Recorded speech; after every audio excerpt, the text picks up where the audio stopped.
smoke? Nothing?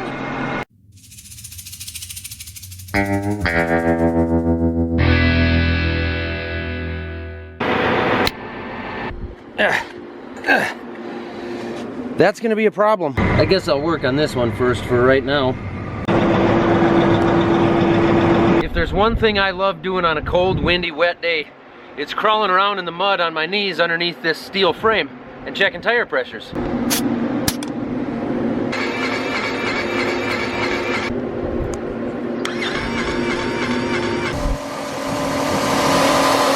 Potassium. So we got the hoses hooked up here. We got enough extra slack out of them to figure that out. We're just going to see if we got them hooked up correctly.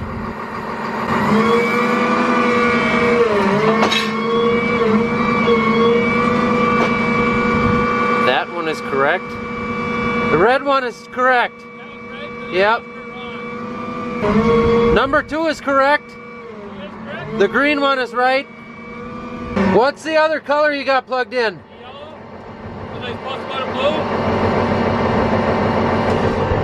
You guys see any yellow or blue? Is the third one blue? Do you have a brown or a purple one? Oh, there is a brown one way over there. Brown one would be what we're used to being number 3. Oh, there's blue and yellow. We still got fertilizer going in over there. He's loading phosphorus up right now. We found the yellow and the blue hydraulics, but we don't want them on that just because we don't want to confuse whoever else runs this thing. So we're gonna move them onto the brown. Combine's coming out so we can run that machine in. I'm gonna go make a quick round with this thing, see how it goes. Ripper going out, combine moving out, phosphorus going in. Busy. Where you going, squirrel? Where you going? I would chase him up there, but no doubt he'd attack me and I'd be a goner for sure. Well, it is really greasy out here. You can see it picking up a little bit on the tracks, but it's not gonna get any drier. I just don't think we're gonna dry up anymore this fall, so we wanna get this tillage done.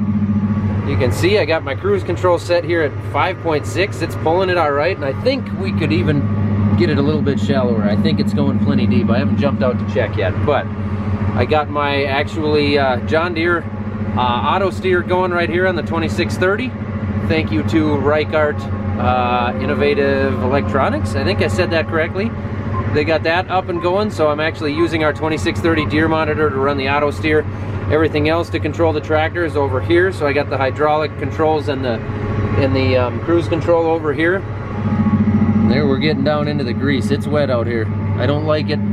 We're causing some compaction, but I don't know what else to do. I'm gonna jump out here, see how deep we're going. Sometimes the hitches on the tractors will be a little bit different, but I want to go as shallow as I can here. I don't want to go too deep, because the deeper you go, the harder it pulls and the more those tracks are going to spin and the more compaction I'm going to create. So I want to check how deep I'm going here on this soybean ground. There's not a big reason to go overly deep. We're going plenty deep.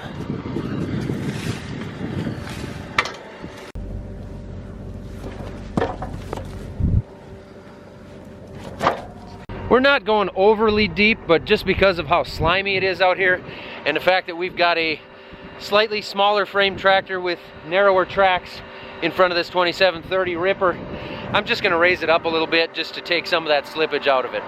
There's the first one. He shall gather the others. Alright, I'm going to leave those 2 seagulls hanging out there and waiting for me to come back because I need some fuel, so I'm just going to pull into the yard here, fuel up, and then continue helping to get that deep bander chisel plow going. So far, tillage seems a bit challenging. See what I did there? Okay, the Challenger and the Ripper are going to work. Now it's time to get this chisel plow deep bander thing going.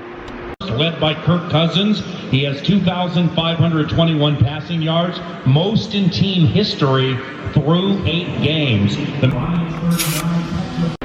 I left the grease gun sitting on the tire of the chisel plow before I moved it. Something awful happened here. Hey, are you okay?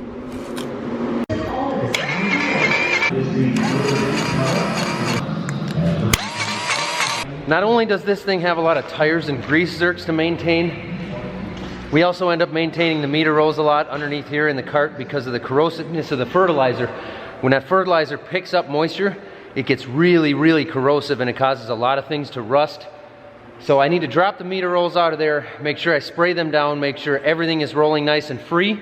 When we clean it up at the end of the year, I actually soak the whole thing in WD-40. I just soak everything I can, and then I do it again in the spring after it sits all winter, and I just keep WD-40 soaking on those meter rolls at all times to try and keep them as free as I possibly can.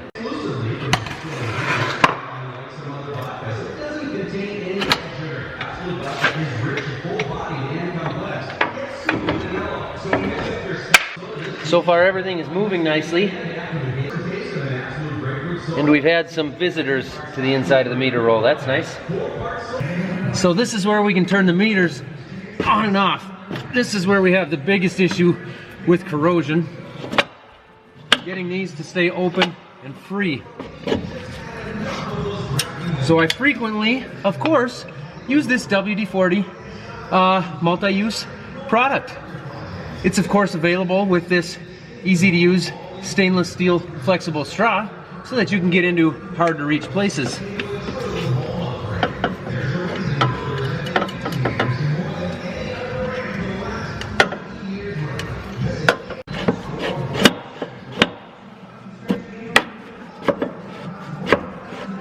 So I'm just going to work everything back and forth here, make sure it's all moving nice and free, and make sure the WD-40 has crept into where we want it.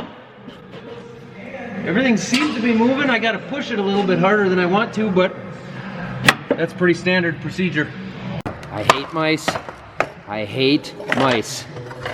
As long as I've got this out, I am going to soak everything down again in here, just to make sure everything's moving as free as possible.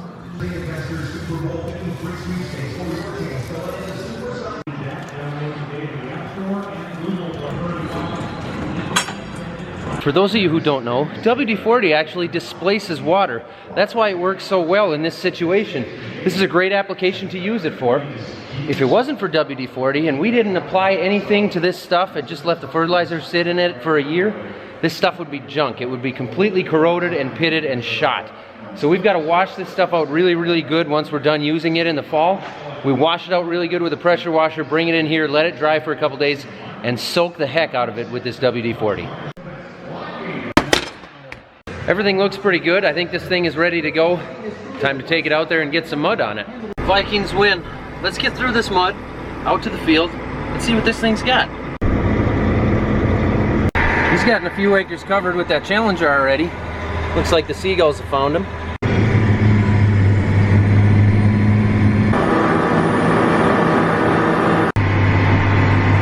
She's muddy. I don't like it, but I knew it would be the case. They've found me now too. Against division opponent, really nice to see. But hurry up and wait. When we play. Honestly, actually, after busting my tail on this thing all day long, in the cold and the wind, walking around in the mud, it's kind of nice to get out here and sit. It's warm in here. We're gonna switch rigs here. I'm gonna go check that Challenger out again, spend some time in that, and see how it pulls that thing, but so far Dad really likes it. Those two items just don't match.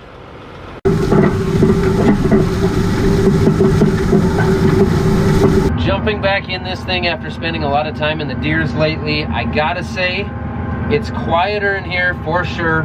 Now, keep in mind this is a 2018 and I'm comparing it to a 2014 John Deere because that's all I have to compare with. But the cab is quiet. It is a smoother ride. I've mentioned both those things before, but the visibility in this is not nearly as good as the John Deere. The visibility out the sides and the front is quite a bit less. The visibility out the back, when you're looking down at the hydraulics and at the hitch pin and down in that area, looking over the tracks, stuff like that, anything from me back, the visibility is considerably less. But it's warm in here and it's comfortable. And both rigs are not bad rigs to sit in all night long.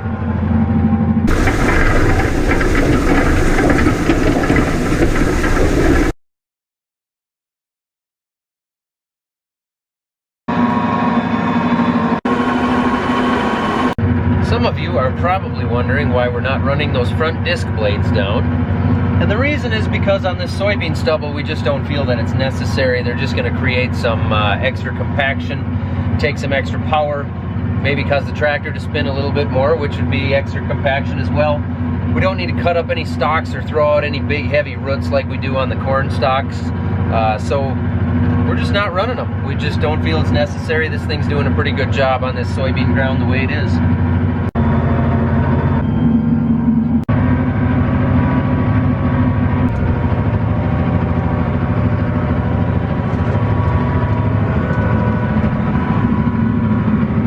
I see rain.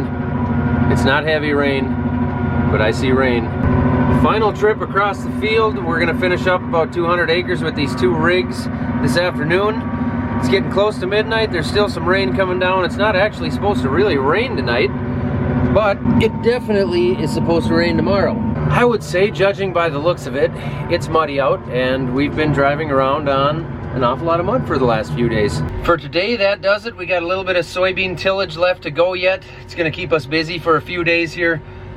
Things are wet, but we're just gonna keep going as much as we can as long as this weather allows, which it's barely allowing right now, but I'm done for the night. I've had enough. I'll be back at it again tomorrow. Thanks for watching, guys.